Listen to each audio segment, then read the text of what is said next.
touched on it already, but tell me about some of the impact, some of the positive impact it's had on your business. Well, it's been huge in the sense that I think, and again, mental health plays a really key part to this. I think quite often, again, as men, I think without jumping on that bandwagon, although I think that topic needs huge focus and spotlight, you know, I also think that the fitness thing for me was not necessarily about the mental health, although it incorporated that. I think, you know, we're working from home, most people still. I wish I wasn't. I very much enjoy that interaction you get from an office. Remote working's great, but I think the balance, being totally remote has been difficult for me. And so I think what the fitness has given me and the focus and impact on the business side of things is that in business, you need a objective. You need to set out a plan, a kind of, right, I want to achieve this. So what are the steps? What is the progression steps to get to that point?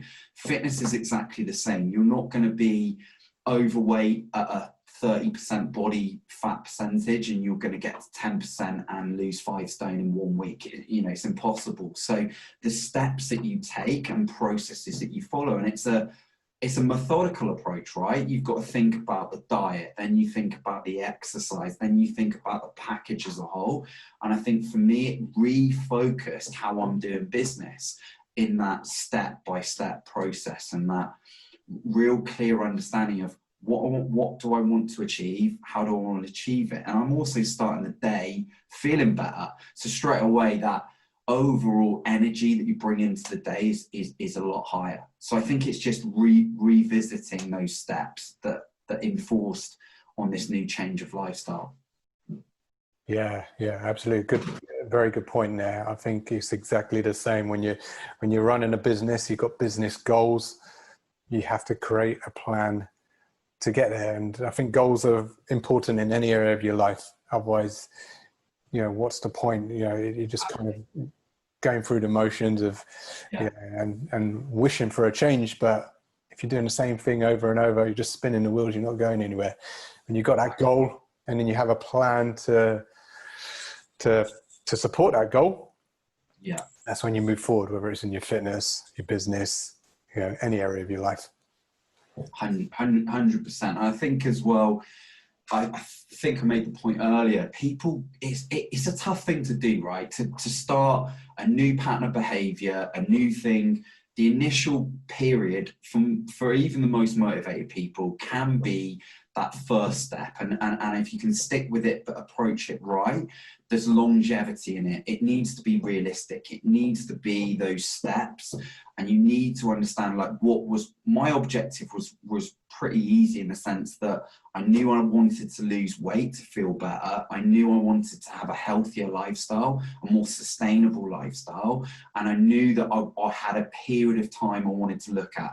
It wasn't a month to lose X amount of weight. It was more a change of lifestyle that would fit in with that weight loss and feeling healthier and better. And I think that if you do that, then the knock-on effects, you'll see it in business, in your relationships, and just in your general well-being. Yeah. So we're talking a lot about business, but yeah, tell me about your personal life, being a dad. How has this impacted, you know, the new healthier, fitter, leaner, Dean Harrison? How's that impacted your personal life and being a dad? Well, Logan doesn't get as many Domino's pizzas at the moment, which is, for him, he's not enjoyed it as much because Daddy quite often would be always up for a Domino's pizza. So that's certainly, from Logan's point of view, he's maybe seen a slight negative. Although again, it's balanced. We have the odd occasional treat. I think just generally, again, even at what I would consider to be my most unhealthiest and my lifestyle was kind of not where I wanted it to be, we still did a lot of family time, but maybe my motivation to go on that Sunday walk or go down the skate park or go into the woods wasn't as it is now. And I think from our point of view, and certainly the involvement as a family, we're just able to do more. And I think that's had a really positive impact because especially for children, the lockdown's been weird, right? They don't see their friend or didn't see their friends for a while. They're not going to school and they're not in that routine. I think for most kids, routine is as human beings, we like routine. And so having me in that position where I'm outside playing football with him at lunchtime, you know, we're doing those things that maybe before I was too tired to do on the weekend or had a busy week at work, or I'd use that time excuse.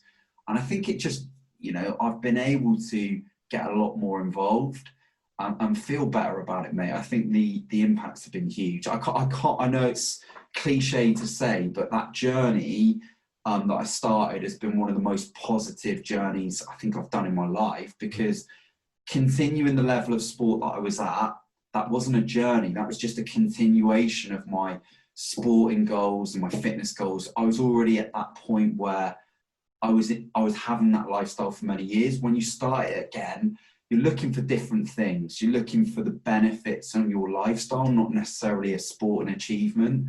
And so, yeah, I just, you know, it's a journey that I'm so glad that I took and are taking, because it's still ongoing, right? It's not stop it in 6 months and then get back to where you were. It's now just a way, it's going to be a way of life.